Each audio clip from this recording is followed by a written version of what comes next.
Yeah, he looked like the gay homie. I didn't know what you were talking about. If you no, I wouldn't go to. Do you think this might be too early? Much detail he could go into about his testimony.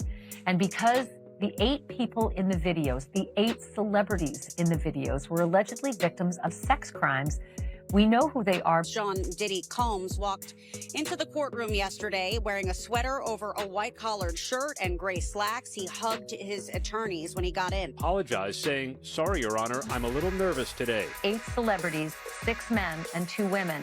How many of those 8 celebrities were close to being underage? Diddy entered the courtroom in a fine suit and dark shades, as though he were attending a press conference instead of a court hearing. He exuded composure. Although he had the boss's vitality, you could sense the tension. In the room, the silence of the stairs, the weight of what was about to fall, and everyone knew that something significant was about to happen. Suddenly, there's fresh audio, played straight from his upcoming Netflix documentary, which has already generated a lot of conversation. The moment the first words were said, the room fell silent, phones dropped, and everyone's gaze was riveted to the television. It was as though the mood had been removed from the space, and suddenly that perfect, unflinching image was no more. His face dropped and his body tensed as the man strode in like a king. He looked under siege, and the recorder caught him. His speech was too relaxed and amusing,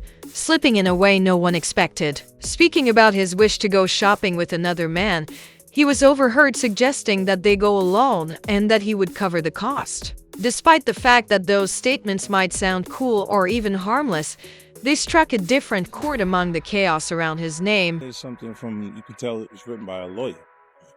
There's a point where it kind of gets aggressive. Not just by the words spoken, but also by the way they worked into the overall scheme of things. The rumors and the headlines were gone, and the whispers and smirks had given way to gasps. Diddy was taken aback and probably rehearsed those comments in his head as he became aware of how far this could go. There were gasps across the courtroom, with some individuals writhing in their chairs, unsure of where to gaze, and others looking frightened. The back row's experienced reporters went into overdrive, sending fingers flying in all directions. They were tapping their keyboards as if they were racing against the clock, knowing that this was the story that would be featured in every headline at that time. Nobody on Dylan's team had expected the clip to show up, so they appeared as shocked as the rest of the room. Everyone's attention was instantly drawn to him while he waited because of the extreme tension. At first, he froze without even blinking or twitching,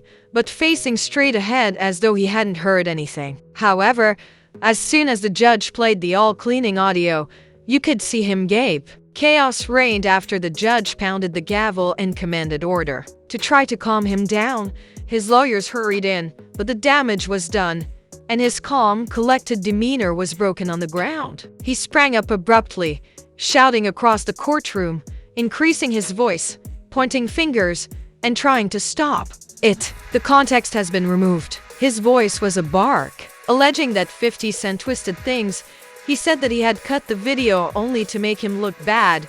Charges against him. The 3 main ones are racketeering, basically extortion, sex trafficking, and the transportation of people across... Netflix documentary was a setup from the start, which is the insane part. 50 Cent made sure the documentary was a public critique conducted under the cover of entertainment rather than one about legacy or accolades. It was intended to pierce deeply, revealing layers that had been concealed for years and illuminating tales. It wasn't only theatrical. His decision to discontinue the series at the precise moment that Diddy was being sued was well thought out. Behind closed doors, people only dared mumble.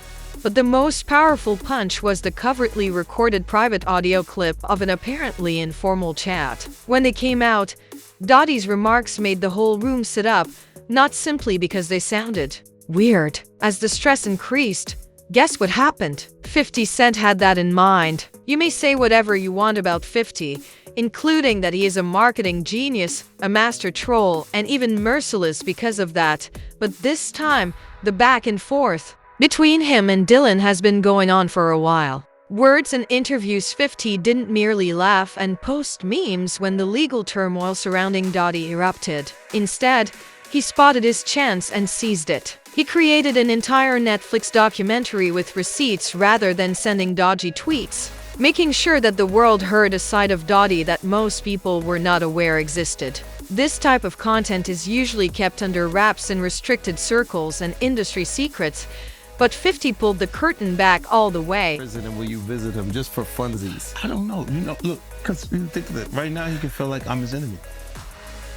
Wait, right now wait, what? Yeah, why would he feel that way? I mean, A mirror and a spotlight are being held up against the backdrop of power, celebrity, and the surrounding silence, and they are clearly working. The explosive and wild nature of the recording is demonstrated by the fact that the judge allowed it to be played in court. The one clip rocked the world. It wasn't merely evidence. It was a full-on bomb that left everyone speechless. This was not merely a friendly back and forth. Rather, it was honest, unvarnished, and frank, exposing the kinds of topics that have been discussed in private for years. Not only uncomfortable but also possibly incriminating. He casually said, "Yo, why? Don't we go shopping? I'll pay for it." It sounded like a friendly offer, but the tone and vibe were completely off, with no hesitation, no filter, and no sense of boundaries. It felt more like a move than a joke, as if he was trying something that went too far.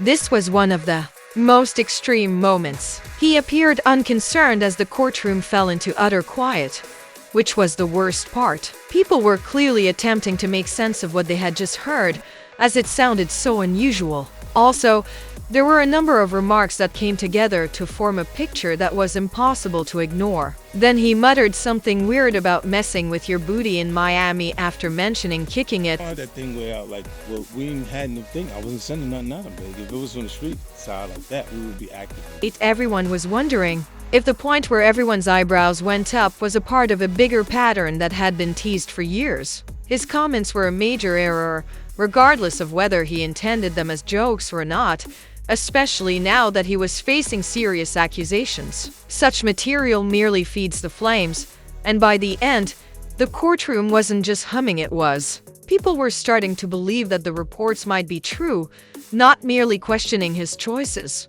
Not only did this tape harm his reputation, it flipped it upside down. However, the audio transformed everything by giving the public a tangible, personally audible experience. It was unmistakable evidence that started to connect the dots that people had been trying to identify for years. There were no more conjectures or behind-the-scenes rumors. Considering everything, it didn't merely float in the air. It struck forcefully.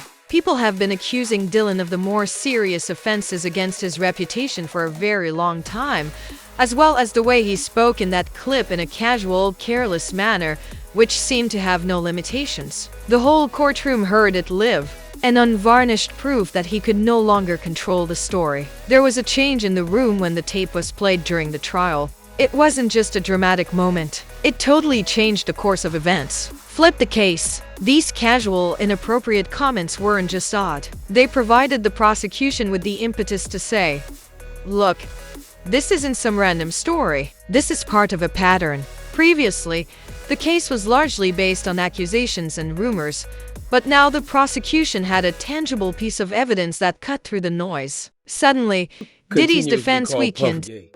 Does that affect your relationships in Hollywood? I don't call him gay. I said, Let me read it. In that amazing image, the conventional denial strategy was unable to disprove his own claims, and it was more than a single offensive line. The tape corroborated years of claims of poisonous energy, hazy boundaries, and domineering conduct that industry insiders had discussed behind closed doors. The prosecution now had a powerful tool that was not only shocking but also proved that this case was about a long-term trend that could no longer be hidden, not a singular mishap. The charges no longer centered on what the audio actually said about Diddy's personality. Instead, they didn't have to because the recording showed a side of him that most people had only conjecture about. The consequences were harsh and immediate. First, Diddy's reputation suffered greatly, and his defense team seemed taken off guard, scrambling to provide an explanation. But no amount of legalese could take away his voice,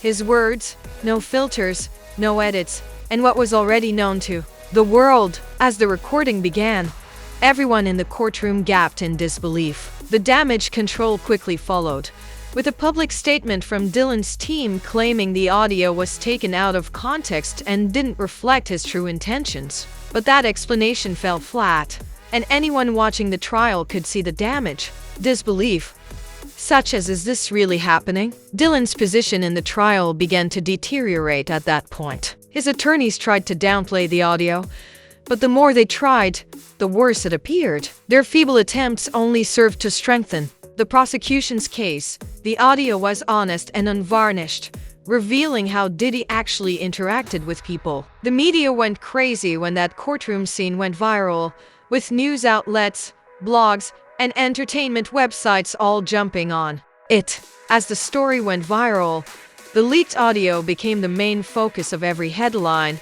and people were glued to their screens, watching the chaos in the courtroom unfold in real time, as the experts and talking heads analyzed every word as duties. Voice excerpts played repeatedly. A life sentence. The sex trafficking is 15 years minimum, and the transportation for prostitution purposes is 10 years minimum. So this was not just a court drama. It had developed into a full-fledged spectacle that had everyone talking, the streets bustling, social media ablaze, and people unable to stop watching. Diddy was no longer just on trial in court. He was now on trial in the court of public opinion. What did the audio say? The response was very divided because Diddy, who had always seemed untouchable, was now in the spotlight and facing serious accusations that could not be ignored. Celebrities and insiders all jumped in with their opinions, some of which were heartbreaking and some of which were heated, and loyal fans came out swinging, saying the audio was just another hit piece from haters trying to. These people have been rocking with Diddy for decades, and they didn't think he would do anything wrong. They were clinging to the idea that this was just opposition noise, but some fans were completely shocked by the audio. It was like watching your hero lose favor. For them, this wasn't just a legal case. It was a matter of personal years. Unexpected reactions erupted on social media as the rumors now felt real. Lengthy messages and irate fans questioning what they thought they understood were typical, but the industry also had something to deal that the U.S. Attorney's Office can offer, and it's certainly not one that Diddy will accept. It would involve decades in federal prison. We're talking about mandatory minimum sentences of 10 years for both the drug charges and the one heavyweight loses. The entire music industry feels it. Some artists who had a falling out with Diddy in the past said, "Told you so," using the moment to justify years of tension, while others tried to stay neutral and offer vague support without saying too much. When the courtroom chaos happened, social media went crazy, with videos, hot takes, conspiracy threads, and memes appearing on platforms like Twitter, Instagram, and TikTok. Everyone's feeds were overflowing. He was cautious both personally and professionally because no one wanted to speak too soon and get caught in the storm. But due to the silence of some prominent figures who spoke a lot, this was no longer just about Diddy. It affected the entire industry. Stories on Instagram, TikTok captures real-time responses. Diddy's courtroom outburst became a full-fledged cultural phenomenon, and with social media leading the charge, the traditional media was helpless to stop the drama from spreading like wildfire. People were either decoding the audio word for word or making jokes that quickly went viral because they had something to say, and every post further added fuel to the fire. This is how things work in the internet age: one tape, one outburst, and then it's all over. It wasn't just a legal story. It was the most recent chapter in one of the hip-hop industry's longest-running feuds, Diddy vs. 50 Cent. This feud isn't new. It's been going on for almost 20 years. It started in the mid-2000s, when 50 Cent was at the top of his game, dropping albums that topped the charts and calling out anyone who got in his way. The case continued to be a hot topic in the media, with headlines and commentary shows. Fight for him and turn it. Speaking on, at the crib.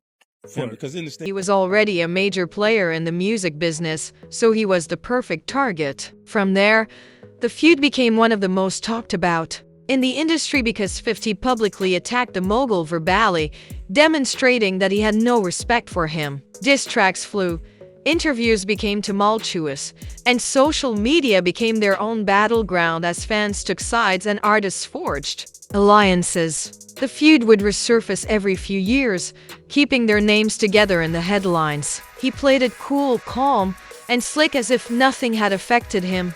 But up until now, things have gone differently. The courtroom chaos was sparked by 50 Cent's Netflix documentary, and that wild audio evidence just added a whole new layer to already existing tensions. The first major spark occurred in 2006 when 50 Cent dropped a diss track directed directly at Diddy. It was a public takedown that quickly made headlines and started years of back and forth scheming. Since then, 50 Seconds has repeatedly accused Diddy of being fake, making fun of his deals, and clowning him whenever he had the chance. The documentary was not just for viewers. It was surgical. 50 knew what he was doing. He dug deep, pulled out the messy stuff, and exposed parts of Diddy's past that had been kept under wraps for too long, from shady business dealings to awkward conversations captured on tape.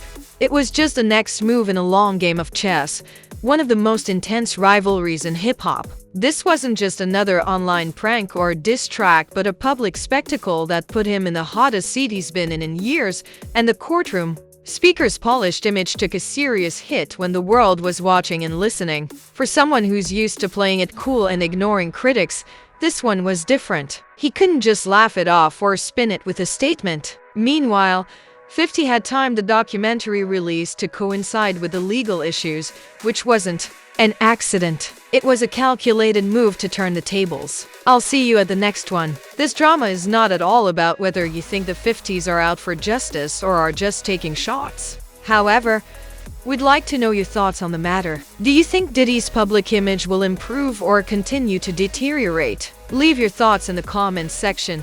Click the like button, hit the subscribe button, and don't forget to share this with someone who might use some tea.